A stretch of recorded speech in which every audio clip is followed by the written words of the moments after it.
This is the Blood Red podcast from the Liverpool Echo, giving you the inside track on all the big talking points from Anfield. Very good afternoon and welcome to this Friday edition of the Blood Red podcast, coming to you as ever from the Liverpool Echo's offices here in the heart of Liverpool city centre. Well, the Reds will have the opportunity this weekend to move back into the Champions League qualification spaces for Saturday at least, if they can overcome West Ham United at Anfield. Before that, though, the draw has been done for the last 16 of the Champions League, and we have discovered that Liverpool will be on their way to Istanbul, the scene of one of their greatest ever victories, to face Galatasaray in the last 16. And we also know who they will face if they get through as well. Well, to join me to discuss that and the fallout from today's press conference is the Liverpool Echo's chief Liverpool FC writer, Ian Doyle. Ian, how you doing? Got a bit of a cold, but otherwise okay. Any lemsips on the go? Yes, I had one before, yeah. I brought some as well. I think I'll wait till I get home. Yeah, there was a mild ailment compared to my colleagues.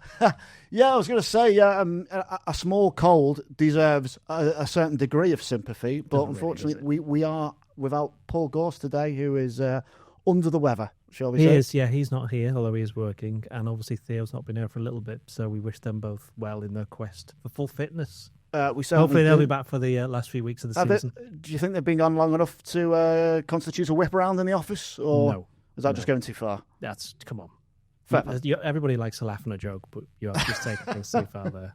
When it comes to colds, I swear by 1,000 milligram vitamin C, one a day. So something to take on board. Me orange every single day, so drink of orange. So San Pellegrino? Exactly, yeah. So it's, just because I'm worn out, run down, all these games. You've got a lot to do and we're a bit short on staff, to be honest. Yeah, exactly. Yeah, well, that's the vitamin C covered off today, viewers. Let's get down to the Champions League draw first. So, I think you wanted Atletico, Ian, to be honest, but you've got Galatasaray. Yay. What do you think? Yay. Yeah, Madrid is half the distance. Istanbul, and I managed to miss that one in the group stage, but I've obviously been to Istanbul league stage, but I've obviously been to Istanbul quite a few times. Yeah. 2005, I was there. There was a game. Yes, I was at that one. 2019 in the Super Cup final. Yeah. I saw Liverpool play in 2006 against Galatasaray and lose. I saw Liverpool play Besiktas and lose in 2007. I've seen them play Besiktas and lose in 2015. Didn't go to the one this season. And I've seen Everton lose in a friendly to Fenerbahce, in which somebody got shot in the foot, which was an interesting... Apparently so. We heard it and we thought, what was that? Didn't think anything of it. Then the next morning we saw in the paper the two Fenerbahce fans had an argument and one of them had shot another one in the foot. Don't you just hate that when you're having a bit of a dispute exactly, and your gun goes off in your pocket? Exactly, yeah. You don't want that, It did settle the argument, though, to be fair. That was case closed. But yes, Liverpool are playing Galatasaray. And if you're talking from a purely football perspective, it's probably the draw they would have wanted. I saw Galatasaray the last 15 minutes of normal time, then the extra time against Juventus on Wednesday, and they were absolutely dreadful. Like, proper full-on, what are they doing kind of thing. Basically, for anybody who didn't know, they won the first leg 5-2, then playing away in Juventus. They were 1-0 down by half-time, but then Juventus had a player sent off, Lloyd Kelly, who should never have been sent off. Yeah, that was games gone stuff. Yeah, basically it meant that for the last 42 minutes of the second half, Galatasaray were 2 goals ahead in aggregate and a man up. Someone managed to lose the game 3-0 after 90 minutes. And then in extra time, the only reason they won really because Juventus, who'd put in a massive shift, got really tired. And when you're a man down, and they missed a really good chance towards the end of normal time, I think it was Juventus. And then Galatasaray scored twice. And the fact that they didn't really celebrate their goals so much in extra time suggested they were a bit like sheepishly, yeah, we've kind of got away with one here. So Liverpool know that when they go to Istanbul, they saw that in September, that the crowd can be a bit loud, even if the football from Galatasaray isn't particularly threatening, although they do have some good players. Osimhen's obviously somebody who's caused Liverpool problems in the past. But overall, the fact that it's 2 legs as well, and the second leg's at Anfield, which is reward for Liverpool finished in the top 4 in the table, that you'd fancy them to go through. And then, as you mentioned, after that, things get a bit more tricky, as you would expect in the Champions League when you get to the quarter-final stage. If Liverpool do beat Galatasaray, it's then Paris Saint-Germain, who they lost to last season, obviously, and the holders, or Chelsea. So whenever you play against another English team, it always has that kind of, they know each other inside out. It tends to be very closely fought and can be a bit niggly as well. And then if they win that one, then in the semi-final, and the half of the draw that they're in, means they've got Real Madrid, Man City, Atalanta, or Bayern Munich. And when you look at the teams that are in the other half of the draw, you'd probably have to say Arsenal have already reached the final, with the possible exception of Barcelona. And that's why, if you look at the odds for the competition, Arsenal are 5-2. 16 teams left in it, and that done because the bookmakers, who are very rarely wrong in the sense of knowing what to expect, they just see Arsenal's half of the draw as being somewhat straightforward, and I'd be amazed if they didn't get to the final, to be honest. Well, it certainly looks a lot easier, doesn't it? Newcastle, Barcelona, who are good but a bit hit and miss. And also, would you fancy Barcelona to defend an Arsenal set piece? No. Think so. Yeah, but the only teams that could probably beat Arsenal in the Champions League are the English teams or PSG, and they're all on the other half of the draw, with the exception of Tottenham, because, let's be honest, if Arsenal lose to Tottenham at the semi-final, something's gone very weird or very wrong. Tottenham are not going to beat Arsenal in the Champions League. That's not going to happen. What about Bodo Glimt? Were the dark horses of this year's Champions League? Come on, look at the teams that they've beaten. Even Liverpool beat Inter Milan. And so I don't, Inter Milan actually ended up losing quite a few games in the end. No, Bodo Glimt, good story, but I think if they get to the semi-finals, that would literally be one of the greatest stories ever. Well, they could face Arsenal, couldn't they? That's what if I mean, they beat yeah. Sporting, which I don't want to do a disservice to Sporting. I haven't seen them play, so I can't really comment on them. But the point being, going back to Liverpool, is that Liverpool are definitely on the harder half of the draw. Which, when you consider what happened last season when they finished top, the reward was to play PSG straight away and then get knocked out to the eventual winners. I think Arsenal can count themselves a bit fortunate, but that's got not really Liverpool's concern and not our concern on this podcast. It's what Liverpool have to do, and taking it each game at a time. Galatasaray is probably the one they would have wanted. Won't be easy, but it's a game they can certainly win. And they haven't been past the round of 16 since they last got to the final in 2022, so they're probably due one. From a supporter perspective, although Liverpool are in the harder side of the draw, You're talking about trips here. The trips you can tie trips in with it, but the point I was going to make was, isn't it better to draw the bigger teams for the better occasions, whether it's home or away? That's the way I've always looked at it. If you're in the Champions League, you want to play the best sides. You end up playing the best sides anyway. It's if you want to win it, you've got a better chance if you play some of the less good teams until you actually are in a position where you can actually go and win it, which is probably what Arsenal, I'd imagine for them, the round of 16 and quarterfinals won't be too hard, whereas the semis and finals will be, but then it should be. It's Champions League. For Liverpool, again, you'd probably say their round of 16 isn't the most difficult game, but then from then on in, they'd have to have two massive victories to then get to the final.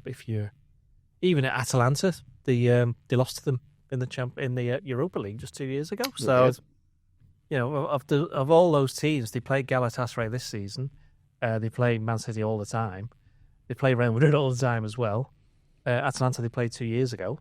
And Bayern Munich are probably the ones that they haven't played most recently. But even then it was 2019 and they won, and we know who plays up front for them, and we know who plays out wide on the left wing for them as well. But again, that's going far too ahead.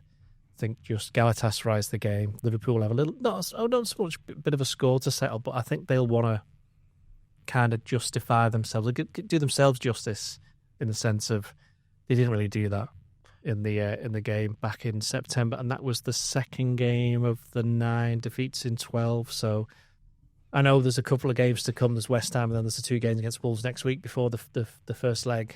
But I would imagine Liverpool will be a bit of a different beast compared to the one that played Galatasaray back in September. Yeah, and I think Victor Osimhen was actually on record as saying he wanted to avoid playing Liverpool in this round if he could. That hasn't worked out too well for him, but he is. Or is that because it would be deemed bad or poor form if he said, I'd really want to play Tottenham? I mean, he probably meant that, but that hasn't worked out too well for him. But regardless of how sort of average Galatasaray may look, he is a danger man, isn't he? They still beat Juventus 5-2 at home. You know what I mean? And they had a couple of other good results in the group stage. But Yeah, over the fact that it's over the 2 games as well, and the second one's Anfield, which will be the case in the quarterfinals as well, by the way. You've got to fancy Liverpool, so they won't be too perturbed. I think from a football point of view, they'd sooner play Galatasaray than Atletico Madrid. Although from a fan point of view, I'm pretty sure they'd have sooner been in Madrid than Istanbul, and certainly from a journalistic point of view, that is the case. Didn't Galatasaray have a stint of playing in the Ataturk? Yes, that's where I saw them play there. Yeah. Against Liverpool. And then they moved back. It was to their old stadium, redeveloped. It's redeveloped. Yeah. Ali Semiyen, I think it is. That's the one. Yeah, Ghosty was there in September, and he said it was the loudest he's known a ground consistently, but he wasn't particularly impressed with the noise because it was just non-stop whistling. You know what I mean? It wasn't like cheers or chants or this, that, and the other.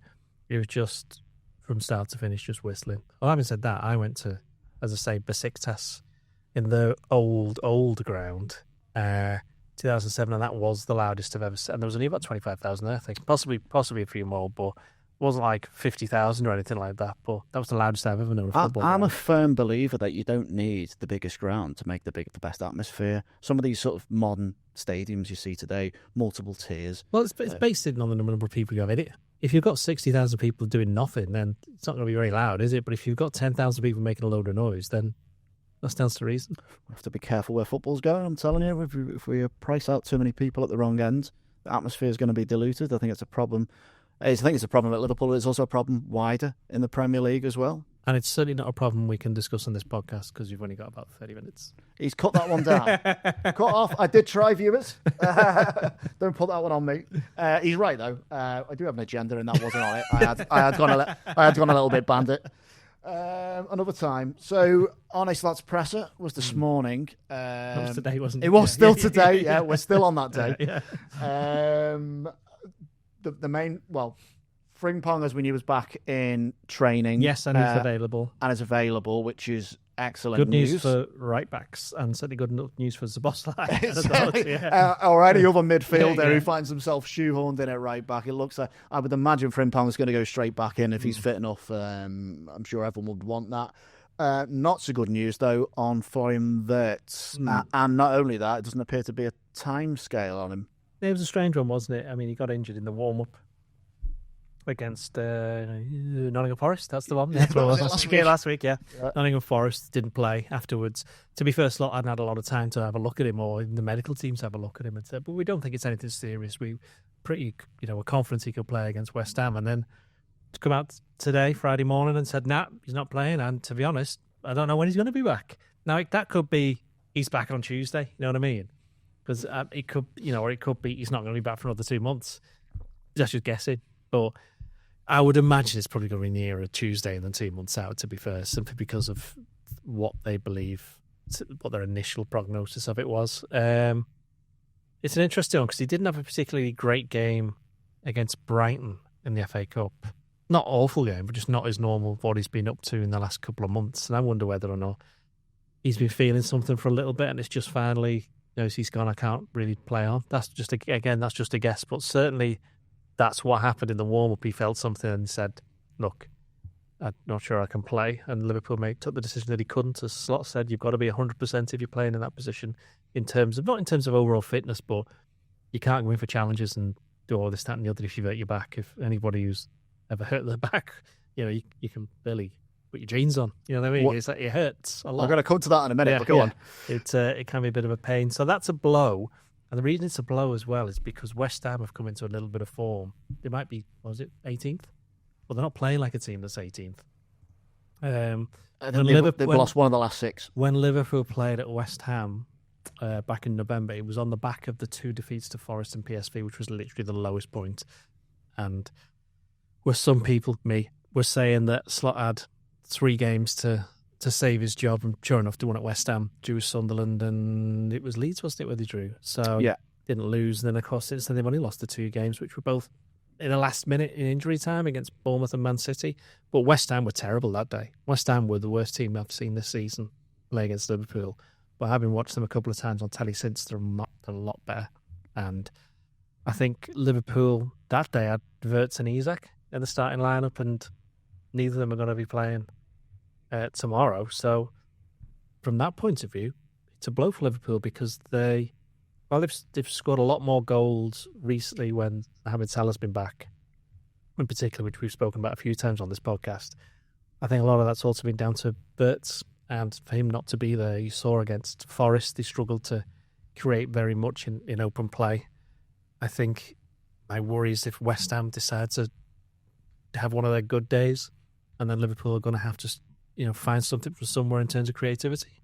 I'm on totally agreement with you. There is a worry for me because everything good, creativity-wise, has been going through that recently. Well, you consider that it was only a couple of months ago that people who weren't paying attention were saying he's been a waste of money and he's rubbish and all this, that and the other. It's like, okay, well, now we'll see just how influential he actually is. Yeah. He's not there. I'm glad you mentioned his back because I also have a bad back. And you are nearly 60, to be fair. I'm not that old, but I am of an age where a bad back might creep in.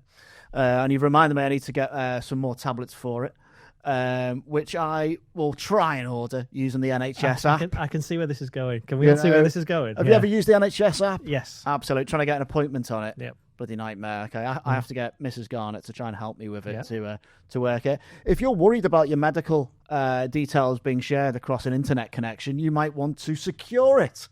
And one way you could do that is by using NordVPN, which just so happens to be a sponsor of the Blood Red podcast.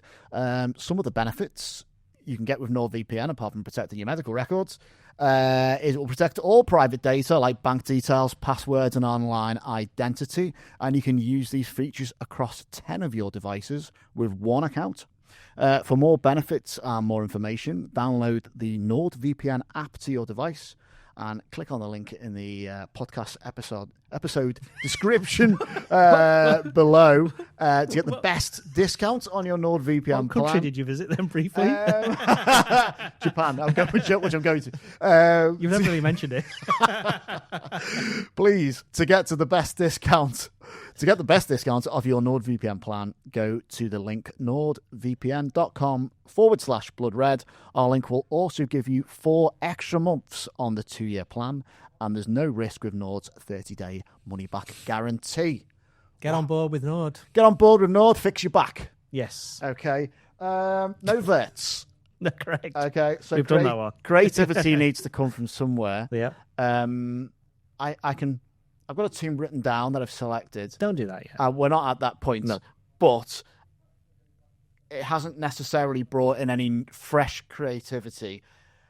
Arne Slot spoke about Rio Engamora in his presser. He's been at pains to protect him, which I think makes sense because he's 17 and there have been a lot of high-profile acquisitions that cost a lot of money that come to Liverpool. And although his profile was more his acquisition was more high profile than most for a youngster because he came, sort of swiped him from Chelsea. It's obviously very correct to try and protect him from perhaps playing too many minutes or too much pressure being on him. But is there an argument for giving him a bit more of an increased role to try and sort of undo these, shall we call them, low block defences that they're going to run into?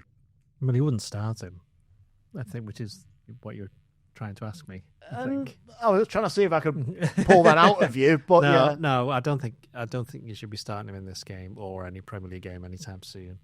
But if Liverpool are struggling, bring him on after an hour. You know what I mean? So gives him more of a chance. I mean, against Forest, there were a couple of bits going the other way where he lost the ball in key areas and Liverpool kind of got away with it. But I think overall, it's a lot harder to break down defences than it is to keep teams out, which is why Liverpool have been having such a problem this season, certainly in games like this. I mean, I don't even necessarily know whether it will be like that. I don't think West Ham have it in them to put everybody behind the ball and just defend it. I think they'll want to push on a bit. I mean, obviously with Nuno in charge, things have changed a little bit there in terms of that. But yeah, my problem against West Ham would be the physicality because Liverpool had a problem with that against Forest, and I think it'll be interesting to see where they put Szoboszlai tomorrow because he'll definitely play and he won't play right back, so that leaves him with one or two positions. He either plays at the number 10 or he plays alongside either Gravenberch or McAllister in the defensive midfield, and I think that could be a key to this game. Jared Bowen, he's an interesting player. He's a player I like. There was at one point I thought, I wouldn't mind seeing him at Liverpool, probably past that moment now. But is he someone that you'd be worried about Liverpool? Because Liverpool have had a tendency of, trying to break down defences and then getting caught with a mistake or on the break or something like that. Well, yeah, I mean, pretty dangerous. You've got him and you've got Somerville as well, who are both probably in their best two players. Certainly Somerville has in the last couple of weeks. Scored at Anfield as well, hasn't he, Somerville, I think, for Leeds? Yes, he got the winner very late on, yeah. He did. Then you've got players like Souček and who don't mind getting their head on the end of stuff. Which, when it comes to corners, which I'm sure West Ham will get a couple, and set pieces, I think, to be fair to Liverpool, we've mentioned this a few times, since the turn of the year, they've been defending really well. They did against Notts Forest again. Defended the set pieces pretty well, and they're becoming more of a threat going in terms of their own attacking ones. So I don't think there's the same sense of fear every time a team has a corner or a set piece as probably it would have been 4 months ago. So, but West Ham are fairly strong in that, or historically have been. I must admit, I'm saying that when you look at them in the table, they obviously can't have been that good this year at them. But they're only 2 points behind. Is it 2 points now behind Forest? I think it is. I'll check for you now. And Forest were decent in the first half, but a lot of that was down to Liverpool being pretty rubbish and then fell away in the second half. And I don't necessarily, as I said, West Ham were the worst team I've seen Liverpool play this season. Forest weren't far behind in the game, literally in the game that they won 3-0. I thought Forest were pretty really hopeless. That shows you how bad. Doesn't say much for Liverpool. Exactly. That shows you, that's why it was such a bad result. But I'd sooner be playing. I'd sooner have been playing West Ham when Liverpool did it in November rather than playing them now, regardless of where it is. Well, they're 2 points behind Forest, and they're 4 points behind a Tottenham team that just seems to be nosediving into relegation trouble. So they've got plenty to play for, aren't they? So it's a case of whether they look at the game and think, "Oh, we'll just dig in for a point," or do they think, "Well, other teams to come to Anfield, could we maybe?" Oh, they'll be playing for a point. They'll be playing to not get beat, I should say. I mean, no team just turns up and says, "Right, let's not lose. That we don't want to win." But their main priority is we've turned up here with a point. Let's protect that and let's see what we can get, as you mentioned, on the counter attack in particular, and also on set pieces. And I think that's everybody knows that's what they'll do. That's what Burnley did. That's what Leeds did. That's what Sunderland did. I could just name all of the teams in the Premier League here practically. And that's exactly what they do, because why wouldn't you? Because so many teams have had a bit of joy from that this season against Liverpool. Klopp touched on... Klopp? Here is this? I was just going to tell you something about Jurgen Klopp. Oh, yeah. Yeah. He's a nice guy. Arne Slot touched on Mohamed Salah as well in his press. I think someone may have mentioned that he hadn't scored nine Premier League games. Yeah. But obviously he has scored in other competitions, and Slot did defend him. He defended him by basically saying the others are rubbish as well. Well, I was going to say he kind of said that, didn't he? When he put you could argue he put a little bit of pressure. Yeah, he didn't really say it like that, but yeah, he was saying that Salah is obviously judged against his own high standards that he's had for so many years at Liverpool. Says, but you might want to have a look at Ekitike's had a good season, but he's not scored in the last 4 games. He didn't say this, but he said he hadn't scored in a few games. It's 4, and Gakpo thinks that he got 2 since he scored at West Ham. That was back in November, as we've mentioned. So, not just on Salah. The others have to chip in, and that's, again, Wirtz with his goals and his assists over the last 2-3 months. That's why he's going to be a massive miss. It's up to somebody else to step up. Obviously, the person who has been stepping up is Szoboszlai, which brings us back to my point. Where'd you play him? Yeah. Because if you play him as number 10, becomes far more effective going forward because he's a lot nearer to the goal. But if you play him as one of the number 6s or number 8, then he's going to bring that kind of energy and physicality to midfield. I mean, the other way of doing it is to put Curtis Jones in there in midfield, but I think given the fact that he, Slot likes Gravenberch, and rightly so, and McAllister, who I actually think didn't have a very good game at all against Forest, but obviously come up with at least 1 goal at the end. I think just overall in the last couple of weeks he's been a bit better, and I think for some of these players now, because the Champions League's reaching, basically they'll have been enthused by seeing that draw today and gone, right, Champions League's coming back, we've got this team, we're in the FA Cup 5th round, we've got that coming up as well, we've got this top 5 place, because I think pretty sure that the Premier League will get the extra place in the Champions League to play for to get into the Champions League. Suddenly, you've certainly seen that with Salah since he came back, is that they've got something to play for, having had much of the autumn and part of the winter months of just going, oh no, what's next? What's going to go wrong here? I think that's gone. Now they're more looking forward than backwards. They certainly do need goals because they tend to win matches. Yeah, I've never known a team to not score any goals and not win a game. I could see. I mean, yeah, that we've cleared that up. And he didn't even have to shoot me in the foot to agree on it. Put that down. Ekitike is a player I absolutely love. He's been one of the stand-up players. I wouldn't say he's not quite prolific yet, though, is he? Well, no, I don't think he's ever going to be that. I think that's not what he was bought for. He's done way more than anyone would have possibly expected. He's 15 goals this season. What was interesting is that a point was picked up in the press conference that I actually spoke with about Jan Molby before the game against who they just played lately, Sunderland. And he was pointing out that Ekitike, good player, but he needs to improve his heading. Yeah. And then proceeded to miss a chance. I think it was against Sunderland. He certainly missed one against City. And he missed... was it Sunderland? He missed one against Forest. Missed one against Forest. It was a header, wasn't it? For McAllister's... the disallowed goal, which I still maintain as a goal, by the way. Well, let's not go down that road again. But yeah, he's had quite... And of course, that's... If you've got... if you're playing up front and you're tall like he is, and you get into good positions like clearly he has done by getting all these headers, is that he needs to be putting them away. And he's only 23, so you can learn that over time. But it's interesting that you spend X amount of money on a player, and it turns out that he's a forward who can't particularly head the ball as well as some others. I may be a little bit harsh on him there because there's a lot more to his game than just that. But it just goes to show that this is why the very, very, very best player... I mean, Alfred does Salah header, for example, but he doesn't have to because of where he plays, whereas Ekitike does. The very best players are the very best players because they can do a bit of everything in the position that they, that's required of them. And I think for Ekitike, it's clearly an area where he can improve. And now watch him score a header against West Ham on Saturday. Might have a little wager on that, I think. Yeah, it's kind of coming, isn't it? It's coming. He's getting closer anyway.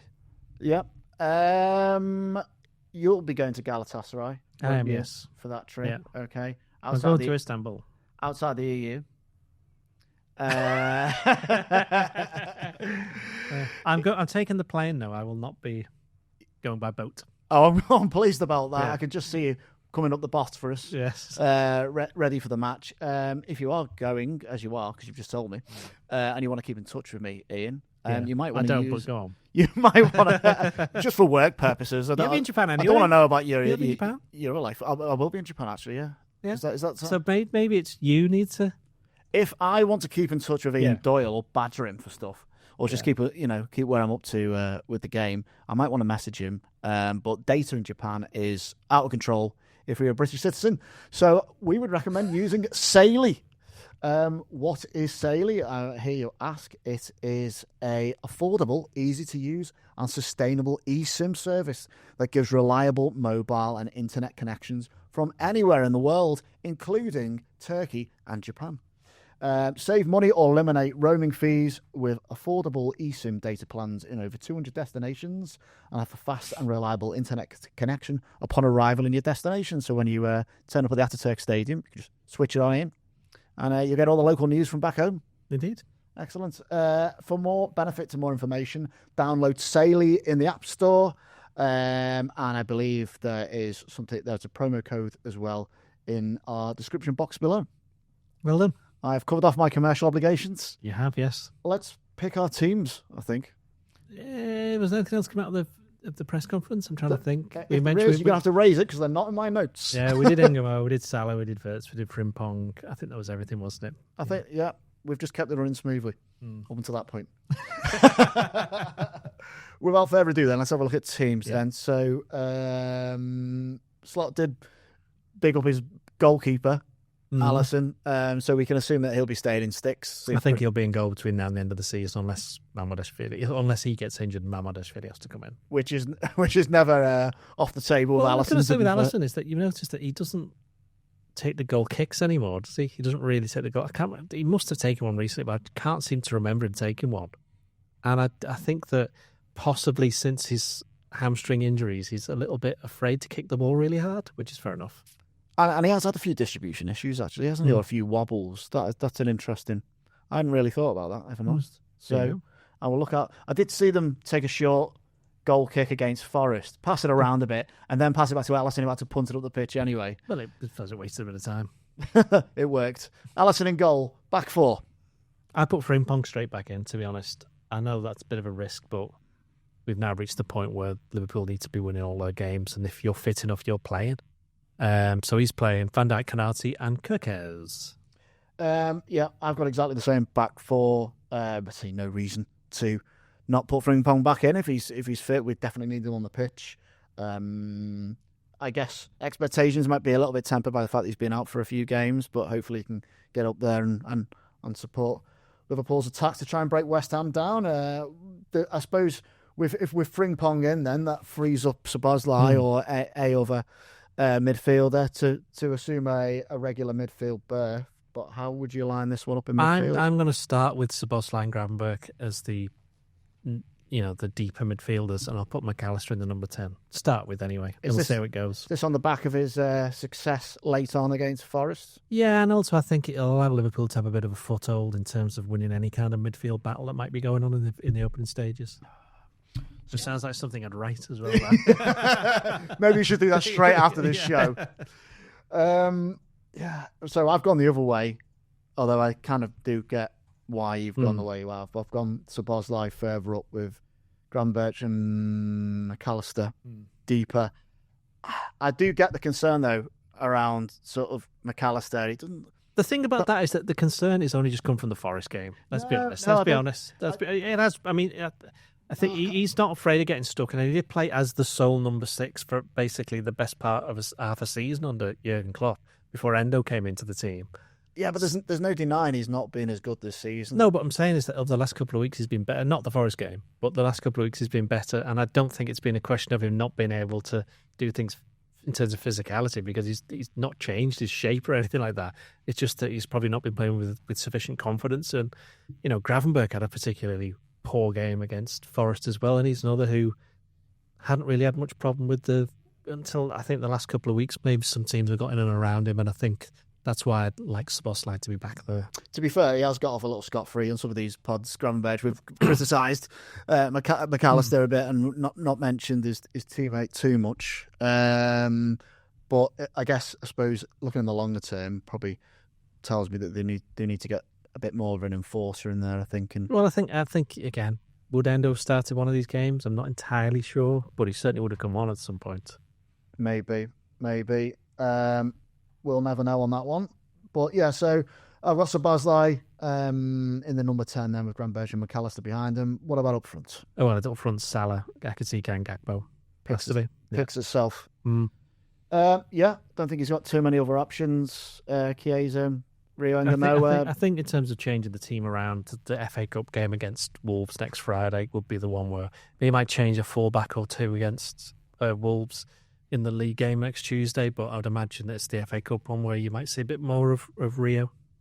Yeah, I wouldn't expect Slot to spring a surprise with him tomorrow, but the only thing I would say is one massive thing in his locker that Liverpool have lost is that ability to run with the ball and take players on, which they had with Luis Diaz and just hasn't been replaced.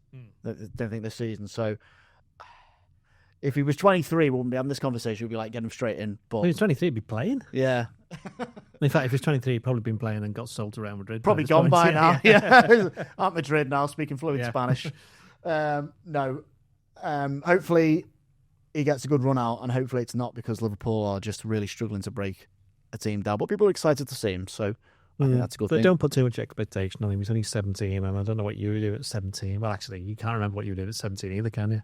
Well, I can tell you that I formed Allport FC, and we joined the Wirral Sunday League 3rd Division, where we were playing against thugs.